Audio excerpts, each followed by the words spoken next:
So this is going to be a little bit of a hot take, because I do think that Bitcoiners have sort of worn out their welcome in polite society. We've all felt the same. So I'm going to walk through some of the reasons that I'm hoping the toxic part of toxic Bitcoin maximalism sort of dies. Now, if a little bit of a disclaimer, I'm a Bitcoin maximalist. I've been in Bitcoin for more than 10 years. I am totally on board with the monetary revolution, all the libertarian ideals, better money, and all of those things. But what I want to do in this video today is just kind of outline some of my changing perceptions and my changing attitudes based on the idea that, and I've covered this in some other videos, so you may want to go back and watch the video that I did about the next 100 million users in Bitcoin. Just to kind of give you a little bit of a background before we jump into this, I attended the Adopting Bitcoin conference in November 2024, and I have to say that I walked away. There was one talk that was really a game changer for me, and it was this gentleman named David Bailey, who's with Azteco. He gave a presentation called The Next 100 Million Users.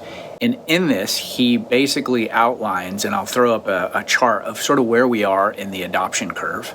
And always the early adopters, which if you've been into Bitcoin, if you've been in Bitcoin, I would say before 2023, you are definitely an early adopter. And we have a different mindset than this next group of people that are coming, which is why I wanted to start doing some content around, okay, we need to kind of, I don't want to say police our speech or anything like that, but we need to kind of open our minds.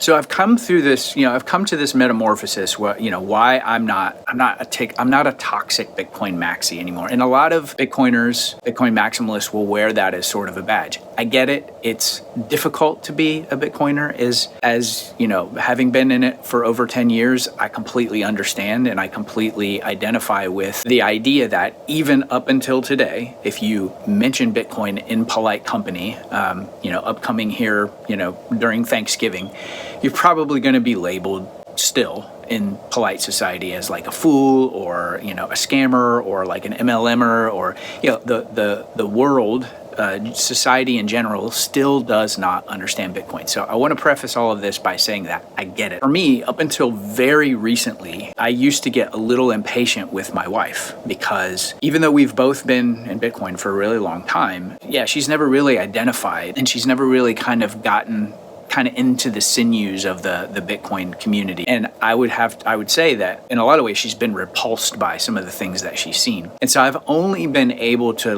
recently see things more clearly through her eyes as I've started to understand okay, when someone hears us use all of these cliches like HODL and Satoshi's vision and to the moon and, all of these things that, we as Bitcoiners are talking about, it's insider language that we're using with each other. And there's nothing wrong with that necessarily. When we're together at conferences and we're, together at Bitcoiner meetups and things like that, it's understandable because in some ways, those are kind of a safe space for us to kind of lick our wounds from all of the ridicule that we get from the rest of the world. So as I've, over the last couple of years, having been in Bitcoin for so long, I was always very reluctant to incorporate it into my financial coaching practice. I was very reluctant to talk about it publicly. But I have to say over these past probably year and a half that I've immersed myself more into the Bitcoin community, going to, local meetups, going to Bitcoin conferences, actually worked for a while for a Bitcoin startup. I think I just got really tired and really turned off by this emerging sort of know-it-allism that I see in the Bitcoin community. I understand it. Again, I'm trying to sort of walk a little bit of a delicate line here because I know that, hardcore Bitcoiners watch my content and then also,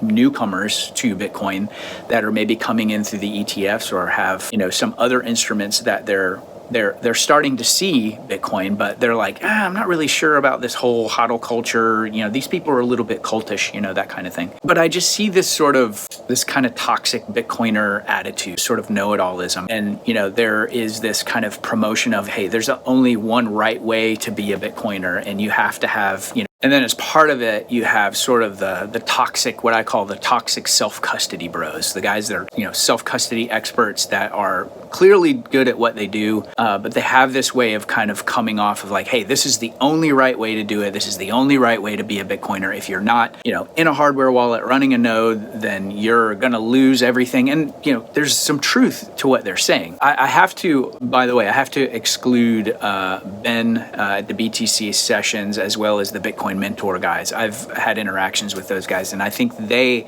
are sort of a shining example of, just the attitude and the posture in the community that, we all should have, where we're really like, yes, we have this expertise in, self-custodying Bitcoin, but we need to take more of a consultative approach and sit and ask questions and get an understanding and kind of meet people where they are rather than shoving, solutions down their throat. Because I think that there is this tendency, to be like, if you don't do it this way, you're gonna die.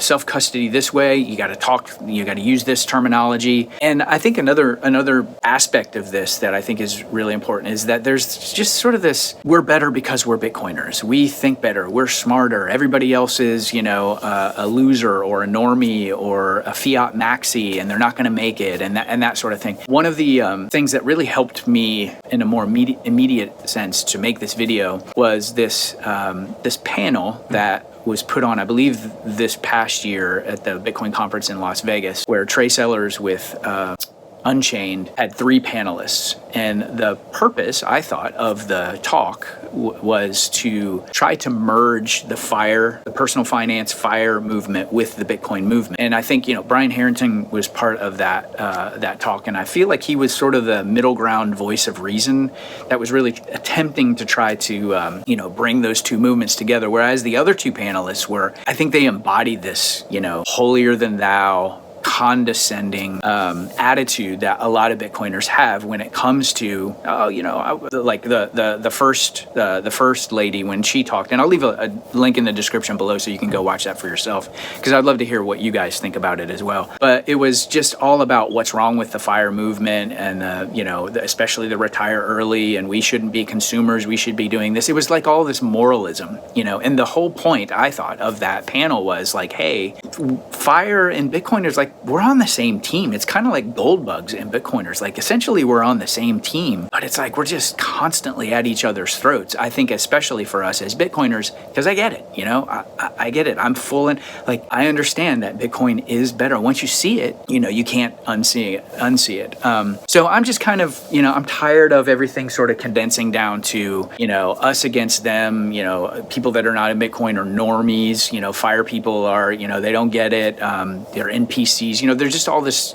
sort of ad hominem stuff that goes on. And sometimes, honestly, I feel like Bitcoin is a cult. So what I want to do, what I'm trying to do with this platform is really create a space to build a community of people that they're into personal finance. Maybe they're into FIRE, maybe they're into Bitcoin, maybe they're not. But we're trying to, merge these two things, because ultimately the goal is really the same. It's some modicum of financial independence. Whether you retire early or not, it doesn't really matter. That's not the point. The point is to get to a place where you have more control over your financial destiny. So my encouragement to us, to myself included, because all of these behaviors, all of these mindsets, I've been guilty of these myself, is let's try to be apologists for Bitcoin rather than pugilists. Let's not be boxers. Let's not go out and punch people in the face. Let's not do the old method, toxic Bitcoiner maximalism, orange pill method. Let's instead approach this from the perspective of, hey, what's your understanding of inflation? No matter who it is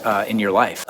I'm going to start making some videos to kind of prepare us as a community for these Thanksgiving dinner conversations, and how, if you've done that in the past and you've tried to orange pill your family, or you've tried to orange pill, individuals in your family, you've probably experienced a lot of the things that, I've talked about. And so this approach really is going to be toward, just meeting them where they are, asking questions, being curious, offering solutions like the Fold card and the Gemini MasterCard, which, by the way, links in the video description below for those as well. That's a great way to get somebody that's not into Bitcoin using a familiar resource, a credit card or a debit card, or ideally both, to start stacking free sats instead of worthless airline miles and cash back that, you know, just goes out the window.